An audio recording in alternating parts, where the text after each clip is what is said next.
The voicemail I received from Tamara at 2:17 in the morning. I received a voicemail from my own phone number. The voice on the recording was mine. It sounded exhausted, terrified, and much older than I remembered. And before the message ended, I heard someone breaking down my bedroom door. I live alone in a small apartment building on the edge of Portland. The place isn't particularly old or creepy. It has bright hallways, security cameras near the elevators, and neighbors who complain whenever someone plays music after 10. Nothing strange had ever happened there before. That night, I had fallen asleep on the couch while watching television. When my phone vibrated against the coffee table, I assumed it was some automated spam call. The screen showed one missed call. Caller ID, me. I stared at it for several seconds. My own name, my own profile picture, my own phone number. Underneath it was a voicemail notification. The message was 43 seconds long. At first, there was only breathing.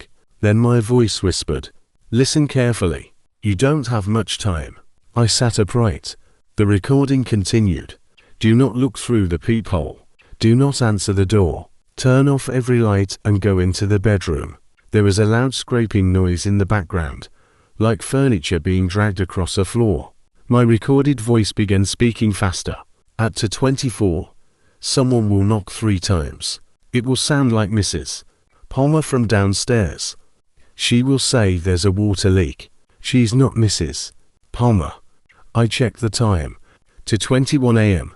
I almost laughed. It had to be a prank. Maybe some new app that copied voices.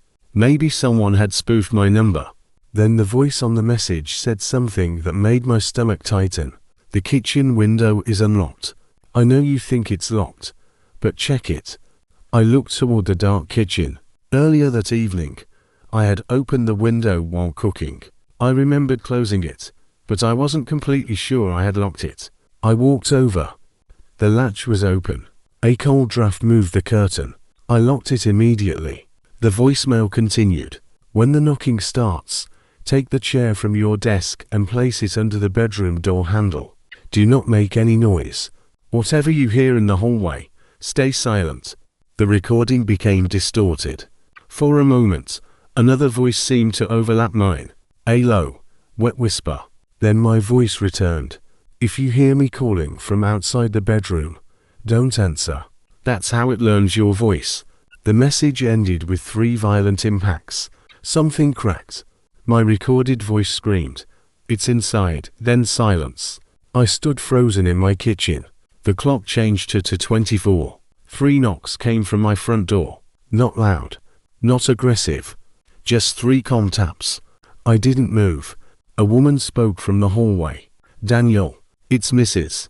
Palmer. Sorry to wake you." It sounded exactly like her. Mrs. Palmer was a retired nurse who lived directly below me. She was nearly 70 and always wore perfume so strong I could smell it in the elevator. After she left, "There's water coming through my ceiling," the voice said. "Could you check your bathroom?"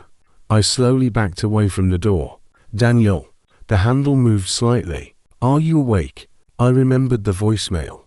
"Do not look through the peephole." I turned off the television and every light I passed. Then I carried my desk chair into the bedroom and pushed it under the door handle. The apartment became completely silent. For almost a minute, nothing happened. Then Mrs.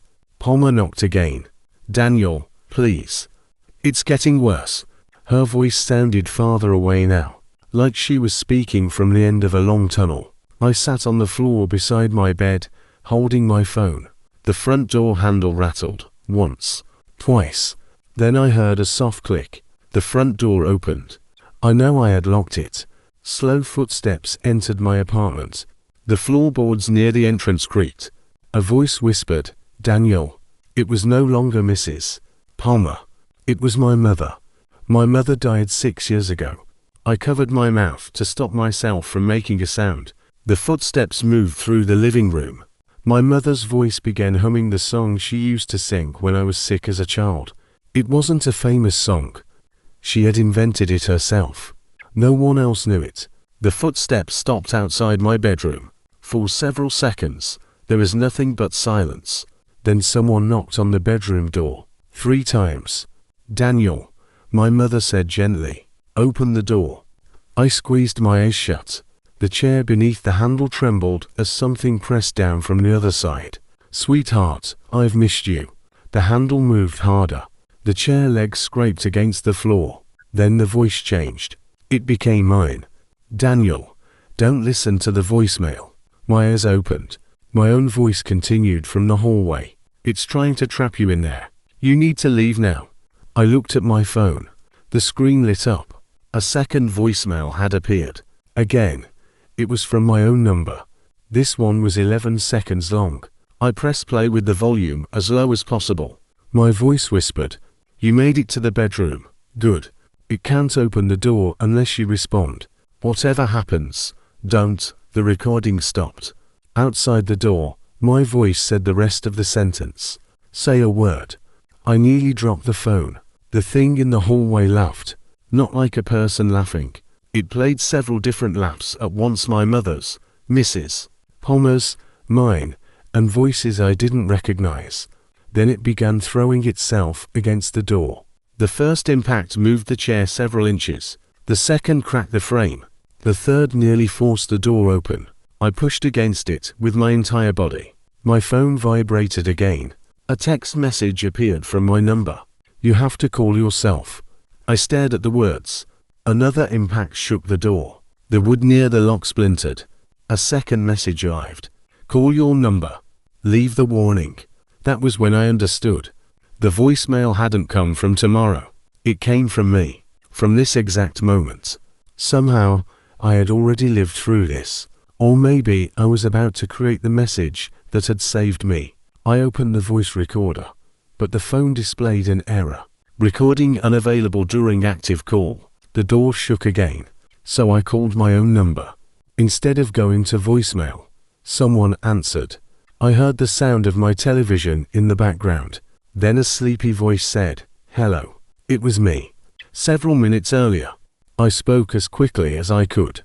"Listen carefully. You don't have much time." As I repeated the warning, the bedroom door began to break. I heard wood tearing. I heard myself on the other end walking toward the kitchen. I told him about the window. I told him about the knocking.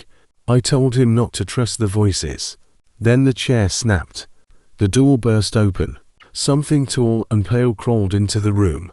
It had no face, only a dark opening where its mouth should have been. Inside that opening, dozens of human lips moved independently. Every voice it had stolen whispered my name. I screamed into the phone. "It's inside." Then everything went black. I woke up on the bedroom floor at sunrise. The door was intact. The chair was back at my desk. My front door was locked.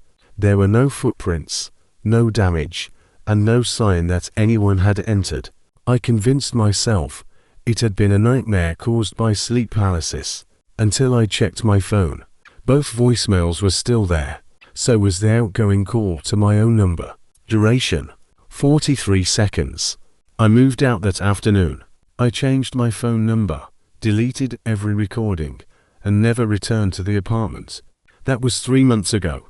Nothing happened after that. Not until last night. At exactly 17 a.m., my new phone vibrated. The caller ID showed my new number. There was a voicemail, but this time, the voice wasn't mine.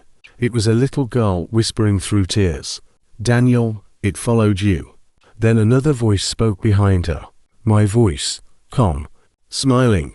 "Open the door."